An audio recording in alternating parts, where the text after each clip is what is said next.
Otherwise, we all ready? Everyone? Yep. It's 6:30. I'll go ahead and call the meeting to order. Thank you, everyone, for coming this evening. First item on our agenda is review and approval of the minutes from the prior meeting. If anybody has any additions or comments or corrections, if they'd be kind enough to share them. Otherwise, I look for a motion to approve the minutes, please.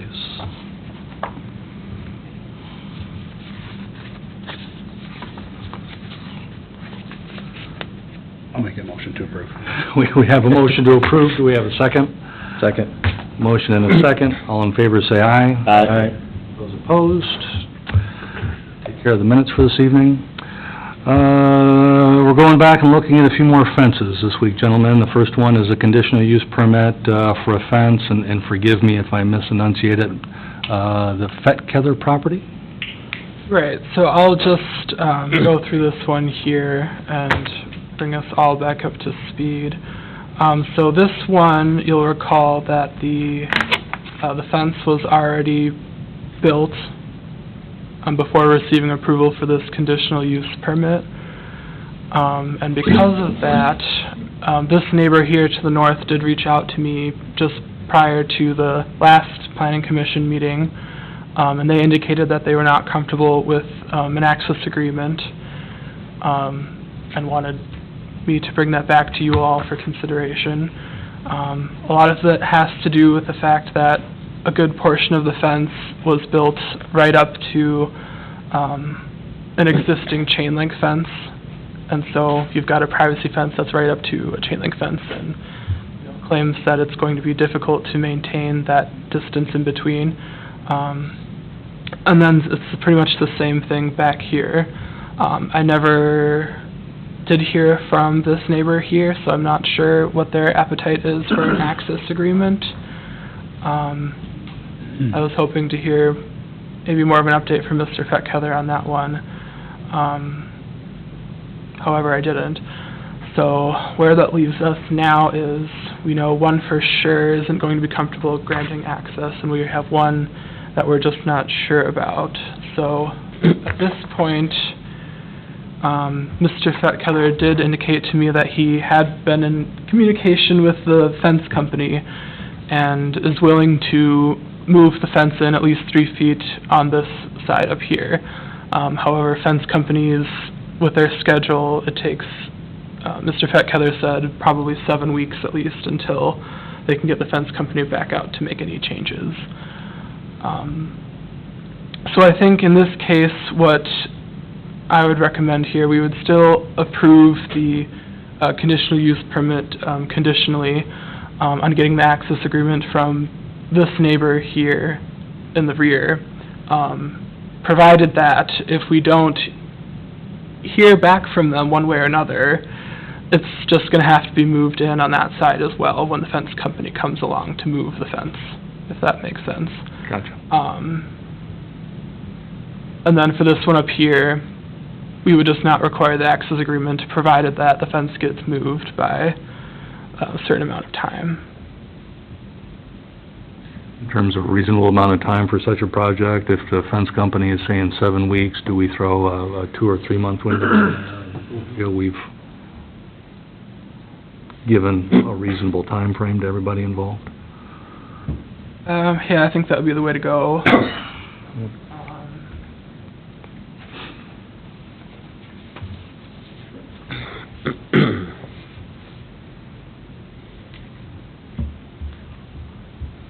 I know that they're on the list, but I'm not sure if they have an actual date scheduled. Yeah.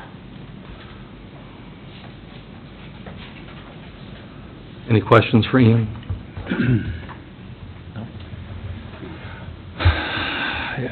I guess I don't have a lot of heartburn with the recommendation that Ian presented. I don't know what a reasonable time frame is here. If it's 12 weeks, if it's 16 weeks, 3 or 4 months type of thing. But I guess if we are going to put a condition on the conditional use permit in this case, I guess putting some sort of time frame on there we feel is reasonable, just so this isn't dragging out for the next 6 months to a year with a homeowner on the north side of that property getting more and more frustrated by the situation.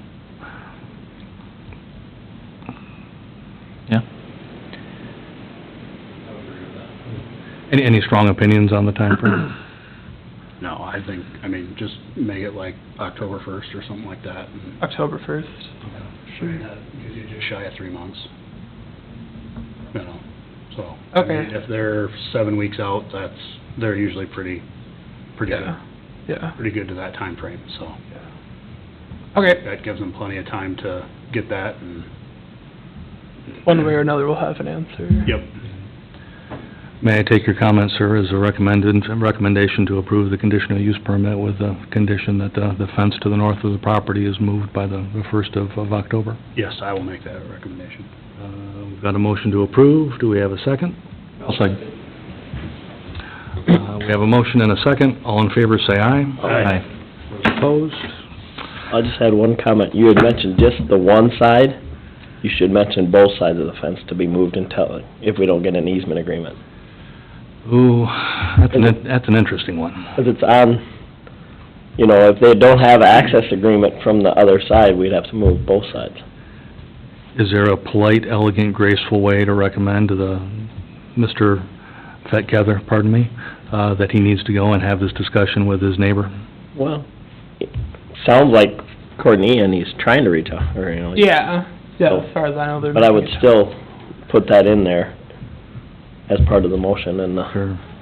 Is there any heartburn or concern with that correction, addition? Well, he's not gonna wanna do it twice, I'm sure. right. Oh, yeah, no, nobody would. Yeah, and we've got some time too before it goes back to council, so we might have a better answer between now and then anyways. With what his intention. With what the intention of that neighbor is, right? Yep. Okay. Is that adequately covered? Okay, thank you, sir. Moving on to the, item number 4 this evening, the conditional use permit for, Mr. Norrie. All right, so I'll just bring this one up here on the board so you can all see it. You'll recall at the last meeting, Mr. Norrie did present his case to the planning commission, followed by some comments from a few of his neighbors who were opposed to placing the fence on the property line specifically, and also agreeing to grant access to Mr. Norrie for the purposes of constructing or maintaining the fence. Now, since then, Mr. Norrie has been in communication with me quite a lot since the last meeting, with some current concerns about the way the ordinance is written, the way the access agreement, the standard one that we've been using, is written.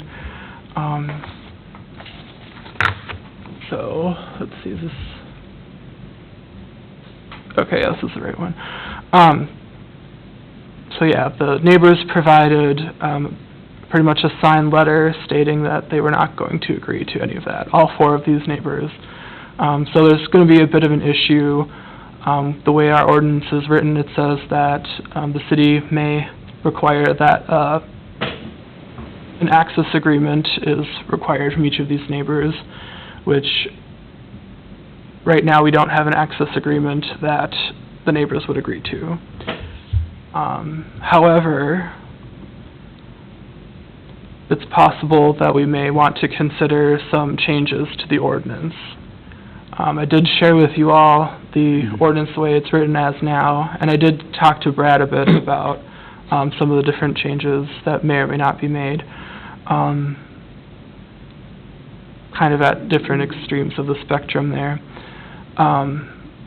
One idea is to at least reduce the timeline in a way that would get people their approvals a bit faster, is to make the process more administrative rather than a conditional use permit process.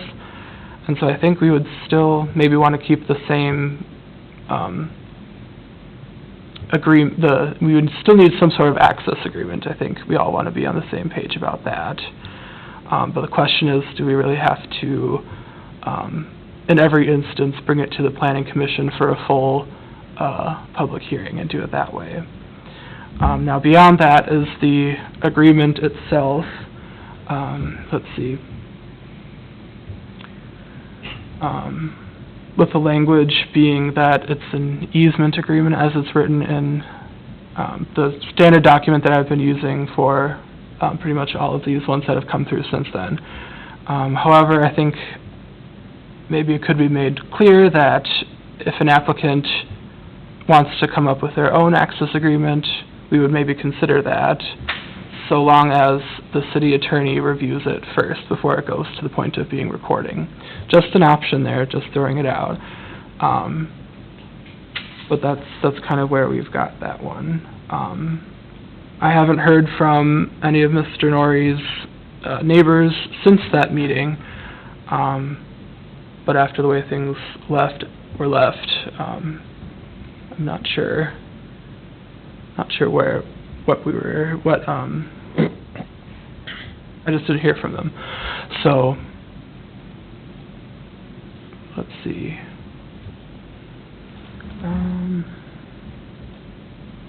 What to do? Ian, Yes. maybe I could add a little context here. Yep. Gaston is a bit unique in requiring a conditional use permit. And I know we've talked about that in the past, and the primary reason we have it as a conditional use permit is to kind of push that public process. That there's letters that go out, there's a public hearing so the public can come. Primarily, we're looking for the feedback from the people that are adjacent to the property. We, as you know, as consultants, we represent a number of cities, and we work developing ordinances and policies in many other cities. And I will tell you that the standards that we have in place in a lot of the setback provisions, the height provisions, the opacity provisions, et cetera, those are pretty consistent across all the communities. Every community might vary a little bit. The big difference we have in Caston is that conditional use permit process. Most cities will handle permits like this as a zoning permit. A few cities will simply not regulate it. They simply put the standards in there, they are what they are, and they aren't going to require you to file a permit. Some cities will have more strict provisions than what we have in terms of setbacks.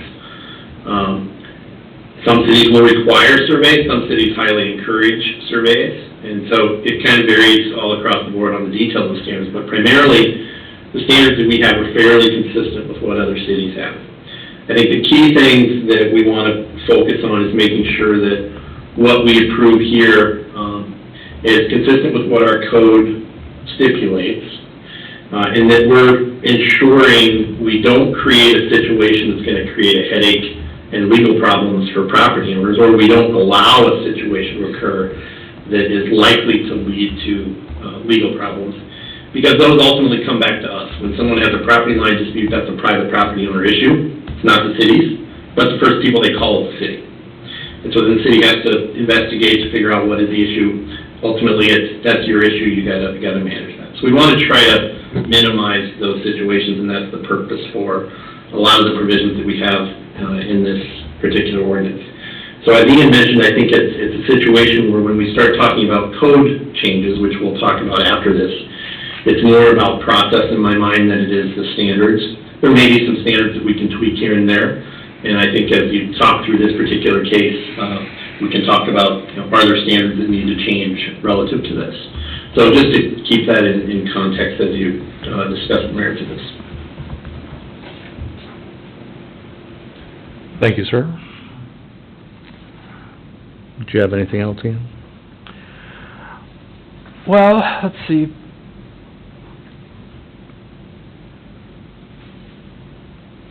I think probably not for now, if we have more discussion on the fence ordinance itself later on in the meeting, Sure. perhaps, but,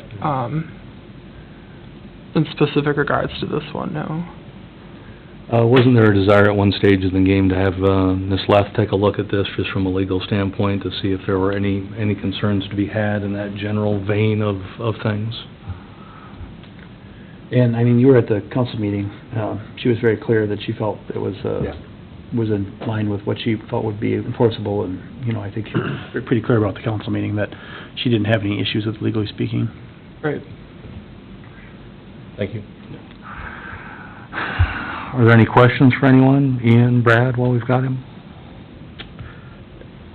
Just one question. you know, you had talked about maybe foregoing the CUP and making this administrative. How would that make sure we notify the property owners next to, you know, we still wanna make sure the property owners Right. next, would that still get taken care of? Right, we could Yeah, we- still, You would go through the same process essentially. Okay. Yeah. You wouldn't require a public notice to be sent to the paper in a public hearing. There would still be a requirement that the applicant demonstrate proof that neighbors are on board. And if they're gonna put the fence closer than what the code allows for,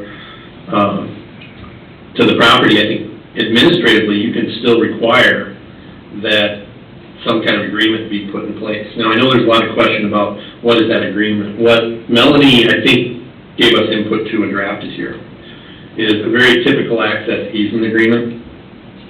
We want that to be recorded because when a property goes and sells, if it's just an agreement with the property owner and they sell, there's no way that agreement transfers with the sale of that property. The typical, very common, understood agreement is an easement that defines an area too. So it's not access to their entire property, it's, you get 3 feet of additional access on the neighbor's property stretching along the linear length of the fence, and there's either a legal description of where that is, or there's a map that's associated with it. So this easement agreement is very standard. I kind of looked through it. It's a very standard agreement. That doesn't mean that the property owner maybe is an attorney or has connections with attorney and wants to have their own easement agreement drafted.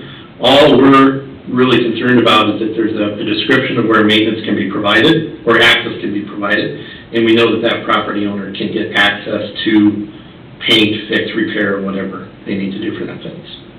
And so that easement agreement, we've got a template here to try to make it easier for people.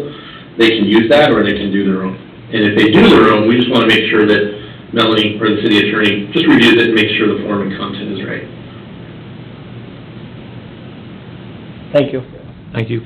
yeah. And just procedurally wise, with these public hearings, the city is required to send out the public hearing notice to anyone who lives within a certain distance of the property. So even though it may be just the neighbors and the applicant themselves who really need the advice, you could have like 50 people who all get the letter in the mail. But that's just kind of where the procedure is now, so. And you have to put it in the paper and you're... And put it in the paper. Yeah, so there's a lot of expenses you incur with the Yeah. CUP and time that you don't really need to do. We did it because we had a CUP process and we didn't have to create a new process. But it's not too difficult just to create an administrative process and follow that procedure, and they don't have to go through the CUP. When we look at, one of the reasons we'll talk about changes to the code, we put something in place and then we monitor it. And if we see a ton of the same applications and we're approving them all with the same conditions, that's a sign to us that we could put that in the code and not have to go through that process. If they're all different and they all vary drastically, then it's a procedure, and we might need to look at the code elsewhere. But when I look at all the CUPs that have gone through for fences, and Ian's working on a database to kind of highlight some of them, to me that says we really don't need a CUP process, we just need to refine those standards.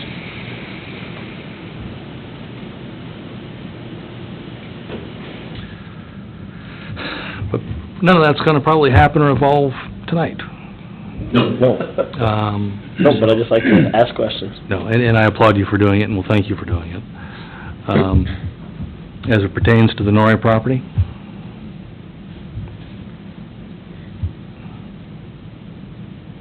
I mean, he's got the properties adjacent that verbally said they don't want a access agreement. I mean, we can still, you sure can still go ahead and pass the CUP with them getting approval.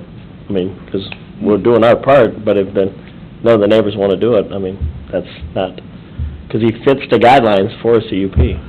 But he also has to hit these requirements in it. So, and that's not our... Yeah. It does seem to be a bit of a paperwork exercise, because assuming there hasn't been any change of opinion by Mr. Berg or Mr. Johnson or the rest of his neighbors, forgive me, I don't remember, we're approving something that is ultimately going nowhere.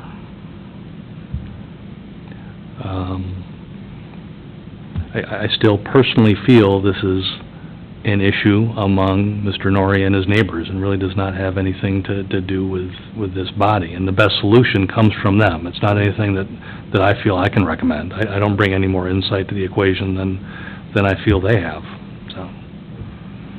Mr. Chair, if I could offer one other point on this.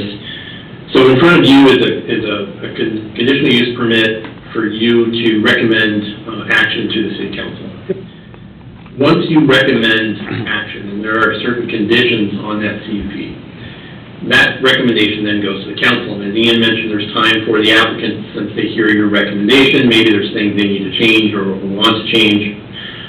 There's time for the applicant to work on making whatever changes there are before it gets to council. And council takes your recommendation and whatever changes they maybe bring forth into their consideration. If you approve the CUP, and there's conditions in it, once that's approved, then the applicant has to satisfy those conditions. If the applicant never satisfies those conditions, then the CUP becomes essentially invalid until they satisfy those conditions. We talked at the last CUP about putting a time limit on it. We might suggest there be a time limit on this, that the applicant needs to have resolution to this by a certain date, and we could say 90 days. That's reasonable, and that they have 90 days to figure out a resolution. The resolution is to get neighbors to agree to an access easement, so we have that surety that there's property maintained, or they move the fence. And that, those are two different options that they can have. They can move the fence, and then they don't need a CUP. So then the CUP just simply becomes invalid if the conditions aren't satisfied. They don't need to move forward because they don't need the CUP.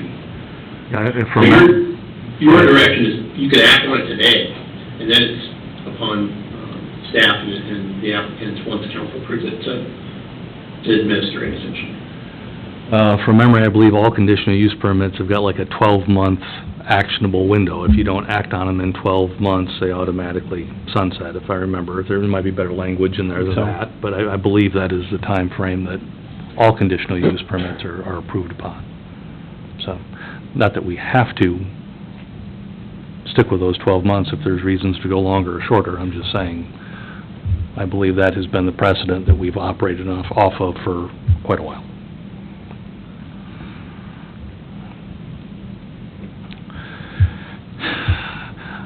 I'm gonna wimp out, and I'm gonna be ugly, and I'm gonna ask one of our city council members to offer a certain sense of direction as to how they would like to see this handled. I personally could see it going either way. I perceive the same conclusion regardless, but... I would have no problem approving this, because the fence plan to me looks fine. I don't see any reason to deny the fence plan. At that point, I think it would be on the applicant and his neighbors to come to an agreement, and I think I agree with Brad and Ian in the sense that whatever agreement he wants to come up with, as long as it's recorded, so that future neighbors, when the people move, know that it exists, I think that satisfies our requirements, right? And It fits into the ordinance. yeah, and 12 months, we can give them as much time as 12 months seems pretty reasonable, very reasonable, I think, to either come to some sort of agreement with your neighbors or make the decision to move it, I guess, put it somewhere else. May I accept those statements as a motion to approve? Yep. We have a motion to approve. Do we have a second?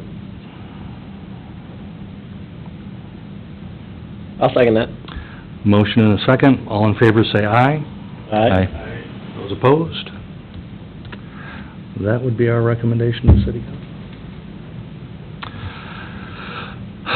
And I guess continuing to build off of our conversation with fences, the last item is discussion of 154-312, fences and walls. All right, so Brad and I did bring up a number of points tonight about the ordinance specifically and kind of the procedure that we go through with the conditional use permit process. I'm not sure if there's any appetite from the planning commission about maybe looking further at some of the changes that could be made and calling for a public hearing as would be required. Just trying to look for some guidance on this. I would assume the planning and zoning board on some level is some of the cheaper labor force that you have available to you. That's a very sarcastic remark, so you're okay to We're not smile making you at carry anything. that. What I'm trying to say is if there's an easier way for at least the three of you to see this process through, I would love to hear a recommendation from you guys, and we can kind of sit and argue about it from there. Well, I mean, I think Brad's point is earlier, that we're seeing a lot of CUPs, and so it seems like this process, instead of doing it the way we have been, the last 3 years, which has worked, it has, it might be streamlining it. We can reduce the cost to the applicants and speed up the process if we can do it administratively. Now, what we want to do is we want to fix that problem that existed before, right? And every time we try to fix a problem that exists, sometimes it needs to be seen how it works. And I think our problem before was people were just putting them up, and they were over the property line, and they were having to be torn out, or they were getting into legal fights. And we said, well, we don't want that, we want public notification. We want everyone to know. And I think utilizing the framework that Brad and Ian have talked about, where, it's received, notification goes out to those neighbors, and then it's almost like a fence permit as opposed to a conditional use permit kind of a thing. People know the rules, the neighbors know what's going on, and we've done our job as a city to inform people. And then as Ian said, as long as there's a recordable agreement for access, that kind of gets the ball out of the city's court back into the residents' court. But I would also assume you're opening up city staff, at least on some level, to a certain amount of anger and frustration of the population at large about whatever the process is we put in place. And if having that anger and frustration brought in here serves any purpose to staff, I mean, I've got a pretty thick skin. So Yeah. I would say, if anything got to the point of being controversial, I think we could always refer it to Planning Commission. Typically, it's an appeal process. So let's say someone doesn't like the answer that the zoning administrator gives them. They have the right to appeal to the zoning board of appeals, which, we can say the appeal process will be to the planning commission. Most of the time, planning commissions don't want to get bogged down in reviewing all these fence permits if it's the same issue and we know we're going to approve it almost every time. You are right, that people are going to be angry regardless of what you do, but if we're trying to remove some of the barriers or some of the cost, which time is usually a big one. If we have to take the planning commission, you meet once a month. If we have to do a public notice, we got to give it 10 days, so if they miss that window, then they got to wait another month.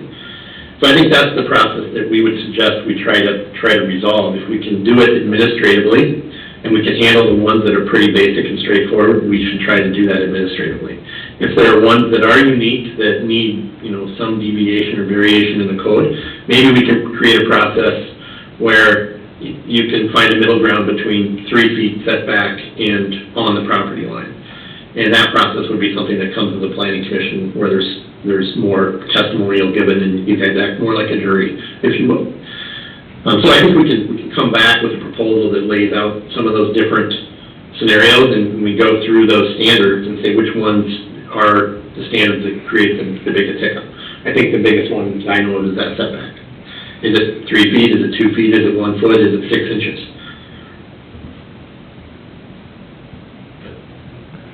I guess I don't have any heartburn entertaining a proposal for a more streamlined process. I would encourage it. Yeah, we can get the same results and make it easier for you guys. Well, at the end of the day, the biggest goal was always trying to allow people to know what's going on, and we facilitated that through the public hearing process, but I think we always are looking to improve things, and I know Ian and Brad have been talking about it quite a bit already, so I think that's our goal. There's no reason, I can't think of a single reason not to have a conversation. Sure. Well, and I think that, based on the feedback we've gotten already, I think there's definitely a framework that we can utilize that would make it easier. If we can reduce the cost, just the publication cost, is pretty much that's 100% of the cost we charge. People say, oh, why do you charge so much? Well, the newspaper charges that much. That's why. So if we can reduce that, that's gonna be something, people can save a couple $100. We'd love to have them do that, so.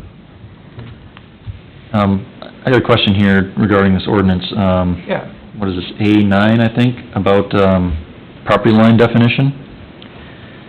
It says that you may require a certificate of survey Do you do that a lot? I do not. Typically, if we, can get the neighbors to agree, you know, if they have that neighbor agreement, then we don't require as much.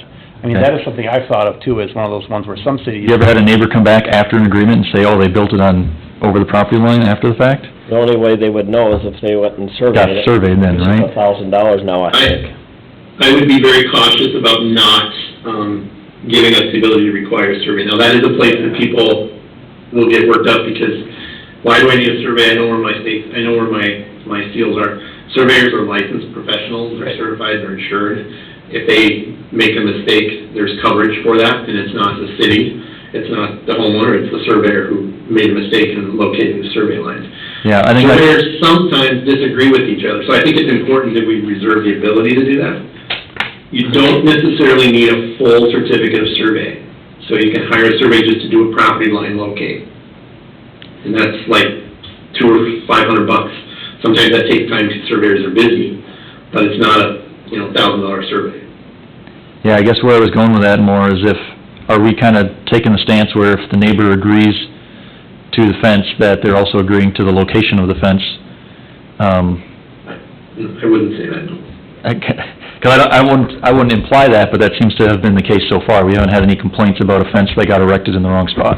Sure, and I think that's part of the reason that access agreement gives us a little bit of margin for error. So if the neighbors are willing to do it, then it hasn't really been an issue. And I mean, a lot of the things we do are reactive. We're reacting to a problem that someone has, and we're trying to fix it, or help fix it. And I think you bring up a salient point, so.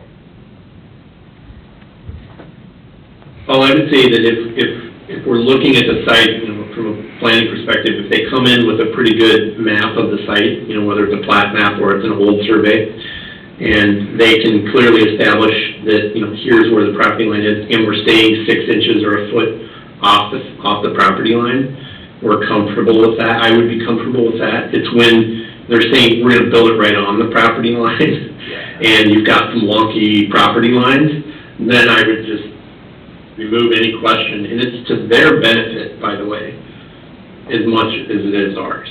Because, like you said, or someone said, they put the fence in and then someone says, wait, that's not where the property line is. Then it's a whole mess, right? So I think it's something where I would always advise it, if not require it in issuing a fence permit, that there be a surveyor located. And when you put it, if we move this to administrative, you could add that verbiage in. Yes. Just a simple, we recommend, strongly recommend that you have it, and then let the neighbors know that, Yep, and some cities will say if you're within 6 inches of the property line, or even within a foot of the property line, you're required to get a surveyor to sign off on the property locate and stake it in the field. I mean, some cities simply require it. They just take any question out. But again, that, it's an added cost, and some cities don't require anything. I'd be comfortable leaving it as a recommendation until it becomes a Until it problem. becomes a problem, yes, But as much. that just caught my eye when I was going through there, and I was like, oh, that's interesting. Any other thoughts, any other questions? Any other parts of this that you want us to look at if we're gonna bring back revisions to that code that's gonna be an amendment? Anything else we wanna cover, provide background for you?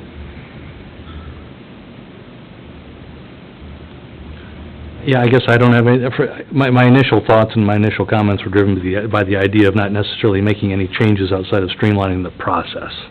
Okay. So I guess in my mind, step one is let's streamline the process, and as we go through that, that exercise, if something comes up, we can sit and debate and discuss and argue and revise from there, but... Well, as you review, you certainly can let Ian or myself or Brad know, like, if there's something else that does jump out at you, absolutely. Would you like to call for a public hearing at this point, or just come back with some ideas? Why don't you if I may be so bold, why don't you kind of let us argue it out and get something a little bit more structured that we're comfortable discussing before we necessarily invite the population at large in, but again, if anybody wants to argue with me on this point, by all means. Because it's nice to have a plan. Yeah. An idea, and then put it out for public input. Yeah. Okay. Nice. Anything else we can do for you, sir? I think that's all I've got. Brad, was there anything else you wanted to add? I think that's all I got.